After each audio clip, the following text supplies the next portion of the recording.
Hello guys, आज मैं unforgettable love की एपिसोड नंबर 13 की स्टोरी एक्सप्लेन करने लगी हूँ। गाइस, अगर आपने इस ड्रामा की पिछली एपिसोड्स नहीं देखी हैं तो आई सजेस्ट कि आप जाके वो एपिसोड्स देखें। अगर आपको ये एक्सप्लेनेशन अच्छी लगे तो please subscribe my channel. Thank you.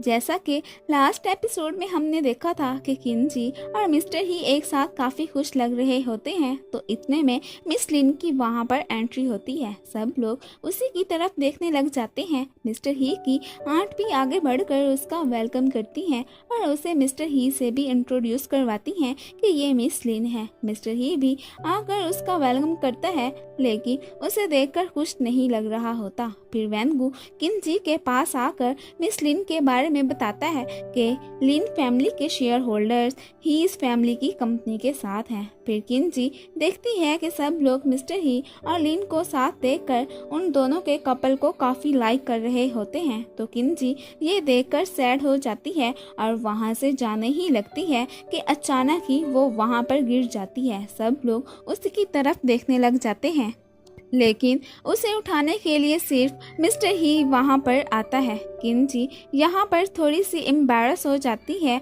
फिर नेक्स्ट सीन में हम देखते हैं कि किंजी के वहाँ पर गिरने से मिस्टर ही की आंट उससे बहस कर रही होती हैं। तो यहाँ पर उसकी आंट जब लिन फैमिली का जिक्र करती है तो मिस्टर ही भी आगे से कह देता है कि माना कि लिन की फैमिली के हम पर बहुत से एहसानात हैं, लेकिन इस बात का ये तो मतलब नहीं कि अब उनकी हर बात पे कॉम्प्रोमाइज़ करना स्टार्ट कर दे। और जाने से पहले उसकी आंट उससे कहती है कि मैं जानती हूँ कि तुम फिर से उस एक्सीडेंट की इन्वेस्टिगेशन कर रहे हो, और फिर साथ में उसे एडवाइस भी करती हैं कि अब उस इंसिडेंट को भूल जाओ और सिर्फ अपने बिजनेस पे फोकस करो। मिस्टर ही तो फिर भी क्यूरियस था कि वो तो ट्रूथ का पता लगवा कर रहेगा कि उस रात किस वजह से वो इंसिडेंट हुआ था, लेकिन उसकी आंट उसको ये इन्वेस्टिगेशन करने से मना करके वहाँ से चली जाती है। बाद में किंजी मिस्टर ही के बारे में ही सोच रही होती है,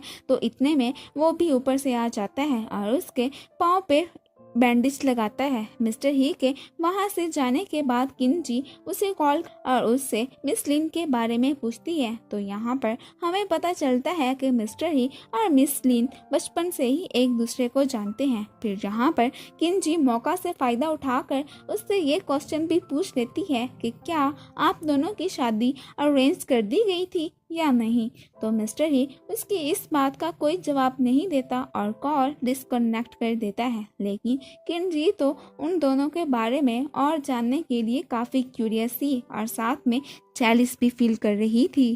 फिर अगली सुबह किंजी जब क्लिनिक पहुंचती है तो वहां पर उसकी फ्रेंड श्याओ आन भागकर उसके पास आती है और वो किंजी को सोशल मीडिया पर होने वाली गॉसिप्स के बारे में बताती है, जहां पर सब लोग मिस्टर ही और मिस लिन को साथ देखकर उन दोनों के कपल की ही तारीफ कर रहे होते हैं और किंजी को पॉइंट आउट कर रहे होते हैं। किंजी ये सब देखकर सैड होने की बजाय स्माइल करने लगती है और वो इन बातों को सीरियस नहीं लेती। तो उसकी फ्रेंड भी ये देखकर हैरान होती है और फिर किंजी श्याओ बाओ को लेने चली जाती है ताकि वो उसे सेफली घर तक पहुंचा सके। उसके जाने के बाद श्याओ आन निंग को भी वो पोस्ट दिखाती है जिसमें किंजी को क्रिटिसाइज किया गया था, तो निंग भी किंजी के लिए फिक्रमंद हो जाता है। उधर ऑफिस में मिस्टर ही को भी असिस्टेंट सोशल मीडिया पर होने वाली गॉसिप्स का बताती है और वो अपने असिस्टेंट को लीगल कंपनी से बात करने को कहता है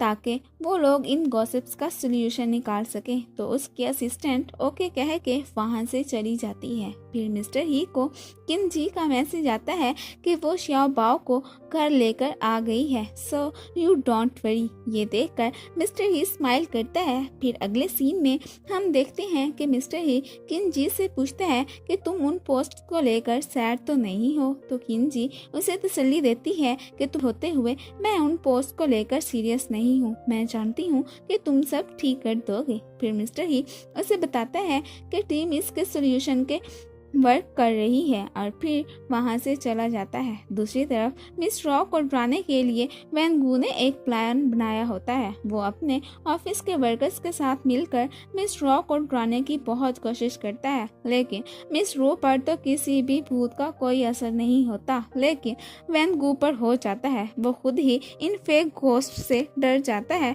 और बहुत बुरी कंडीशन में होता है। सब वर्कर्स उसे यूं देखकर स्माइल करने लग जाते हैं। फिर उन सब के जाने के बाद वैन गू तो मिस रॉ से पूछते हैं कि आखिर तुम क्या चीज़ हो, तुम्हें तो किसी भी चीज़ से डर नहीं लगता। तो रॉ उससे कहती है कि हाँ, मुझे एक चीज़ से डर लगा था और मैं रोने ही वाली थी। तो वैन गू क्यूरियस हो के पूछते हैं कि किस बात की वजह से तुम्हें रोना आ रहा था। तो वो आगे से कह देती है कि मुझे रोना तो इस बात से आ रहा था कि मैंने नहीं सोचा था कि मरने से पहले जिस आखिरी इंसान को मैं देखूंगी और वो तुम होगे। और वो इस बात से स्माइल करने लग जाती है और वैन गू का फेस लटक जाता है। उधर मिस्टर ही अपनी आंट के बुलाने पे रेस्टोरेंट आया बैठा होता है। तो वो वहाँ पर मिस लिन को देखकर सरप्राइज्ड होता है। असल में ये प्लान तो मिस उसकी आंट का ही था। इतने में ऊपर से उसकी आंट भी आ जाती है।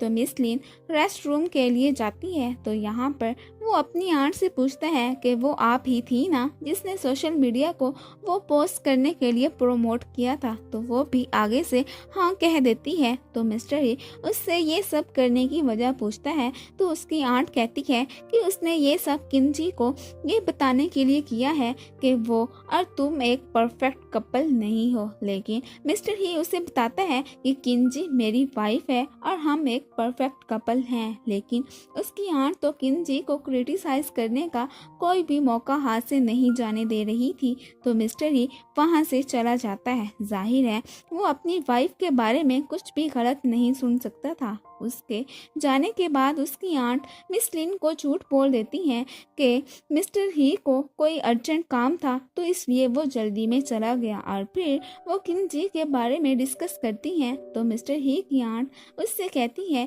कि तुम किंजी और मिस्टर ही के रिलेशन को लेकर सीरियस ना होना। यहाँ पर तो लिन को भी पता था कि उन दोनों की कॉन्ट्रैक्ट मैरिज है। और फिर यहाँ पर लिन उसे कहती है कि मुझे यकीन है कि जल्द ही किंजी मिस्टर ही को छोड़कर चली जाएगी।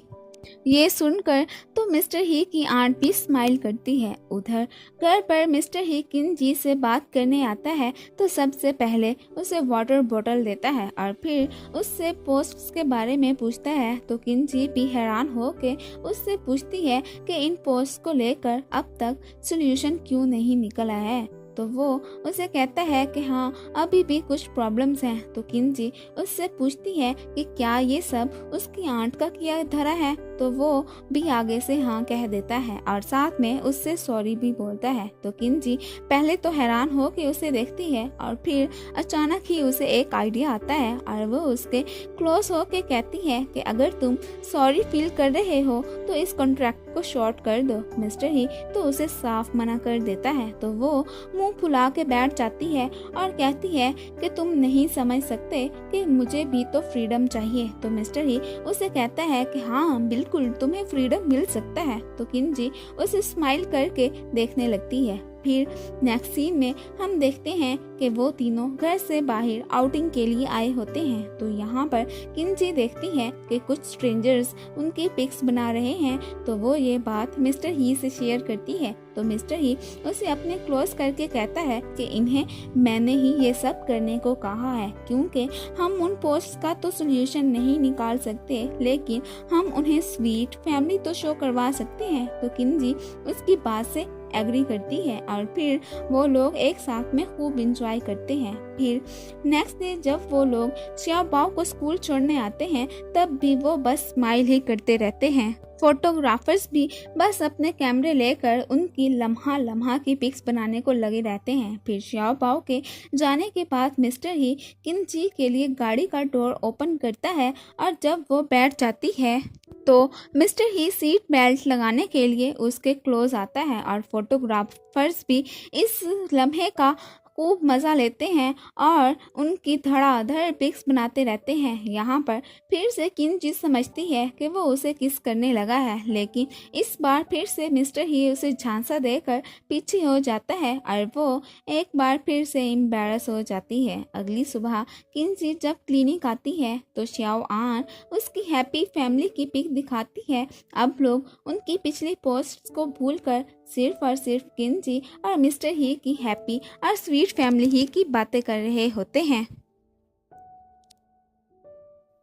तो यहाँ पर वो श्याओ आन को बताती है कि अब उसकी बर्थडे है, तो वो ये सुनकर सरप्राइज्ड हो जाती है। उधर मिस्टर ही के ऑफिस में मिस लिन आती है और वो मिस्टर ही के साथ मिलकर उसके प्रोजेक्ट पर काम करने वाली थी। फिर मिस्टर ही के ऑफिस में रॉ भी किसी काम से आती है, तो वो यहाँ पर मिस लिन को देखकर हैरान होती है। तो असिस्टेंट उसे बताती है कि वो उनकी थर्ड कंपनी की डायरेक्टर है और असिस्टेंट के जाने के बाद वो चुपके से उन दोनों की साथ में बैठे की पिक्स बना लेती है और यहीं पर ही एपिसोड नंबर 13 ख़त्म हो जाती है।